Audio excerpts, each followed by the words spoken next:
Sasa mimi ya kwangu ni machache. La kwanza, nawapongeza sana BRELA kwa kuwa taasisi kuu na muhimu ya usajili wa biashara na utoaji wa leseni zinazohusiana na masuala ya biashara. Baada ya hizo pongezi, la pili ni kwamba katika usajili wa makampuni swala la elimu ni muhimu zaidi. Naendelea kulipa kipaumbele, na nimefurahi kwamba mkurugenzi mkuu wakati nakuja hapa aliniambia pia kwamba mna studio, na wewe dada yangu umeniambia hapa.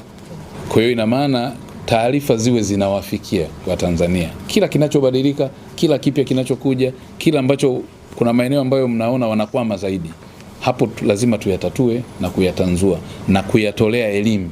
Hasa ukiangalia kwa sababu sasa hivi hata trend ya nchi yetu focus kubwa iko kwa vijana, na unaweza kuona jinsi nafuu zilizotolewa kwa vijana. Kuna ile 30% ya vijana ukifungua kampuni anapewa tenda 30% na serikali hii, ya tenda zote za serikali 30% wametengewa vijana. Lakini pia kwa vijana hapo unaona kuna ile wana mfumo wa ukopeshaji mikopo ya 10% kwenye kila halmashauri, na sasa wameshaanza kutoka kwenye halmashauri mbalimbali. Vijana wapo wanaofungua vikundi ambazo ni tunafanya usajili wa biashara, lakini pia inaweza ikawa kampuni wakafungua, na penyewe ni pesa nyingi zinaenda, wakisaidiwa kuratibiwa vizuri hawa kwa ushauri mzuri kutoka BRELA. Sio tu anafungua, lakini akipata pia na ushauri anaweza akawa stable na akachangia uchumi kwenye taifa. Kwa jambo kubwa sisi ni kutoa matokeo, na kauli yangu na Mheshimiwa Waziri kwa kweli ni kupata matokeo ambayo ni chanya.